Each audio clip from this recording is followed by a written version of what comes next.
নমস্কাৰ বন্ধু-বান্ধৱী সকল পুনৰ এটি নতুন ভিডিঅ'লৈ মই মানসে আপোনালোকক স্বাগতম জনাইছো। এই মুহূৰ্তত মই আপোনালোকৰ বাবে আগবঢ়াইছো এটি সুখবৰ। বৰ্তমান স্ক্ৰীনত দেখিবলৈ পাইছে জনপ্ৰিয় অভিনেত্ৰী দেৱশ্ৰী গগৈক।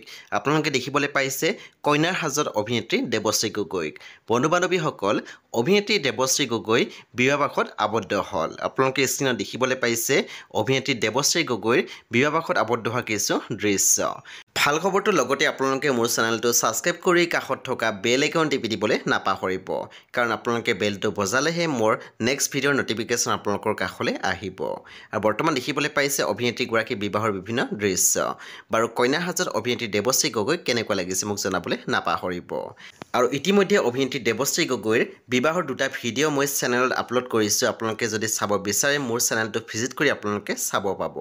বাৰু আপোনালোকে মোক জনাবচোন দেৱশ্ৰী গগৈৰ অভিনয় চাই কোনে কোনে খুবেই বেছি ভাল পায়।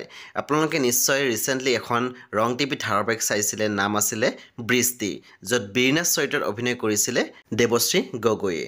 আৰু সেই ধাৰাবাহিকখন ৰং টিভিত খুবেই জনপ্ৰিয়তা অৰ্জন কৰিছিলে। বীৰনাথ চৰিত্ৰত অভিনয় কৰিছিলে দেৱশ্ৰী গগৈ। বাৰু সেই ধাৰাবাহিকখন কাৰ কাৰ ফেভাৰিট আছিল মোক জনাবলৈ নাপাহৰিব, আৰু শেষ হোৱাৰ বাবে কাৰ কাৰ খুবেই বেছি দুখ লাগিছিল সেইটো মোক ক'বলৈ নাপাহৰিব। আৰু কইনাৰ হাজত অভিনেত্ৰীগৰাকী খুবেই ধুনীয়া লাগিছিল নহয় জানো। আৰু আমি দেখিবলৈ পাইছোঁ অভিনেত্ৰীগৰাকীৰ বিবাহত বহুতো অসমৰ তাৰকা আহি উপস্থিত হৈছিল। প্ৰিয়ম পল্লৱীকে ধৰি বহুতো ভাল ভাল অভিনেতা অভিনেত্ৰী আহিছিলে দেৱশ্ৰী গগৈৰ বিবাহ অনুষ্ঠানত। আপোনালোকে মোৰ ভিডিঅ'সমূহ চাব, আপোনালোকে নিশ্চয় গম পাব।